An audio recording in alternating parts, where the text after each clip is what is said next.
Let's talk about energy, obviously a big one in the state at the moment. How quickly will households and businesses see relief? What's the timeline?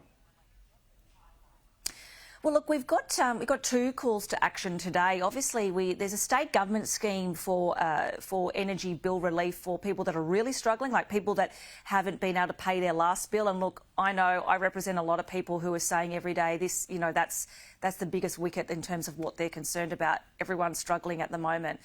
There's a massive shortfall in people taking up that scheme. So that's going to be really important for us to make sure that people understand that if you're struggling, you can actually access this important rebate.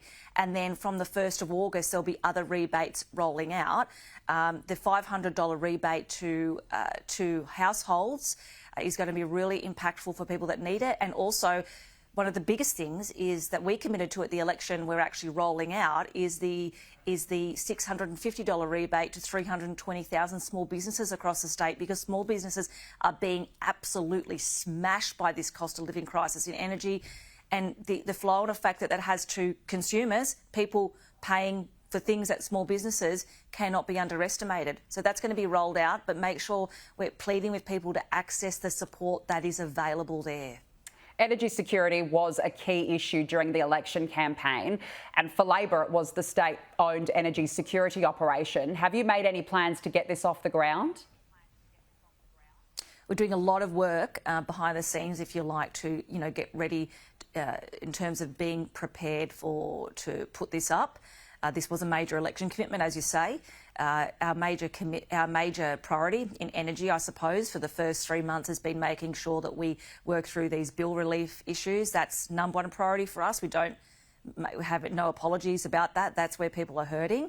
But obviously this is an important way to ensure security and keep the lights on, and we'll be making announcements about that really soon. We've done a lot of work to prepare for this already. Have you broken your election promise, though? Energy security was meant to be the key focus of your first 100 days in office, and this still hasn't gotten off the ground. No, I don't accept that. We've been doing a lot of work to make it ready to happen. This is obviously a huge priority of the government, and we'll be making announcements really soon about the timeline for this new body. It's a big piece of work. We haven't had something like this in New South Wales. It's a big commitment. It's something that really made us stand apart from the previous government.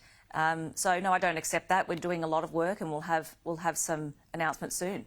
Let's talk about today's story in the Daily Telegraph that taxpayers are forking out $226,000 to teach New South Wales transport bureaucrats how to write. Why is this money being spent on that? Yeah, well, obviously we made some pretty big commitments to crack down on a lot of waste, and the Treasurer Daniel Mookhey has made a lot of statements, including the economic statement about the difficult fiscal environment we find ourselves in, being left with such record amounts of debt.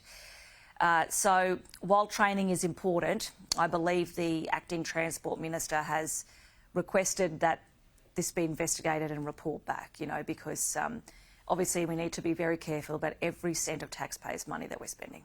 So you do agree that this was an oversight to spend this much money on teaching people how to write? Yeah, look, I mean, the Transport Minister will need to go away and have a look at that and report back, and ask Metro to report back, because it is a lot of money, and we want to make sure that the people of New South Wales have confidence that we're spending every cent wisely, especially when we are out there in the community saying we actually have inherited, record levels of debt, the highest level of debt that any government has inherited from one to the other. So it's important to us that we use every cent wisely. The Transport Minister will get a report back from Metro very shortly. Do you have a timeline on that? No, I'm sure that has been asked for urgently. Very, very confident that will come back as soon as possible. Prue, we'll leave it there. Thank you so much for joining us. Thanks, Danica.